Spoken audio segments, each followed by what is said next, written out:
મહીસાગર જિલ્લાના બાલાસિનોર તાલુકાના ગામડાઓમાં ભાજપ નેતાઓને પ્રવેશબંધી ફરમાવી દેવામાં આવી છે.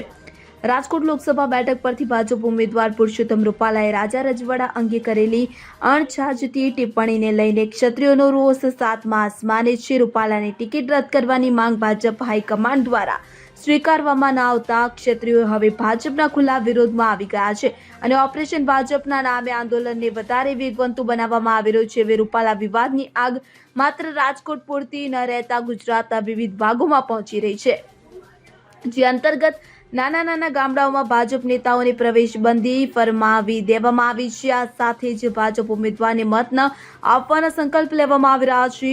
એવામાં ઉત્તર ગુજરાતના બનાસકાંઠામાં ધર્મરથની તારીખ સહિતનો રૂટ જાહેર કરવામાં આવ્યો છે. તેવામાં મહીસાગર જિલ્લાના મા ધર્મરથનું પ્રસ્થાન કરાવવામાં આવ્યું કે જેમાં નયનાબા સોલંકી રાજપૂત મહિલા સંગઠન, મહિપતસિંહ સોલંકી મહાકાલ સેના, હિતેન્દ્રસિંહ સોલંકી યુવા ક્ષત્રિય સેના તેમજ રાજપૂત સમાજના આગેવાનો અને મહિલાઓ ખૂબ મોટી સંખ્યામાં ઉપસ્થિત રહ્યા હતા. લોકશાહી બચાવો, અસ્મિતા ટકાવોના સૂત્ર સાથે રથયાત્રા નીકળી હતી. વધુમાં હિતેન્દ્રસિંહ યુવા ક્ષત્રિય સેના મહીસાગર જિલ્લા પ્રમુખ દ્વારા જણાવાયું હતું કે રૂપાલા બાબતે ક્ષત્રિય સમાજે પોતાનું સ્ટેન્ડ પહેલા જ ક્લિયર કરી દીધું હતું. હવે સમસ્ત ગુજરાત ક્ષત્રિય સમાજ બાલાસિનોર તાલુકા દ્વારા ભાજપ સાથે કોઈ પણ પ્રકારનું સમાધાન કરવા માટે તૈયાર નથી. તેમજ ક્ષત્રિય નારીની અસ્મિતા, ક્ષત્રિય અસ્મિતા ધર્મરથ યાત્રા શરૂઆત કરવામાં આવી કે જેમાં મહીસાગર જિલ્લાના બાલાસિનોર તાલુકાના જનોડ ગામથી ધર્મરથનું પ્રસ્થાન કરાવવામાં આવ્યું. ત્યારે ખૂબ મોટી સંખ્યામાં માતાઓ ભાઈઓ હાજર રહ્યા હતા અને સંકલ્પ લીધો હતો કે આવનારી લોકસભાની ચૂંટણીમાં ભાજપ વિરુદ્ધ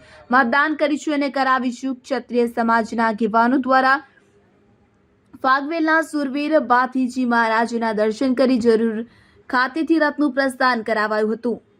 સંદીપ દેવાશ્રય સાથે CN24 ન્યૂઝ મહીસાગર.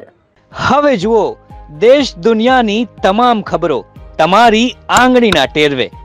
ઉઠાવો મોબાઈલ અને Google Play Store પરથી ડાઉનલોડ કરો અમારી CN24 ન્યૂઝ મોબાઈલ એપ.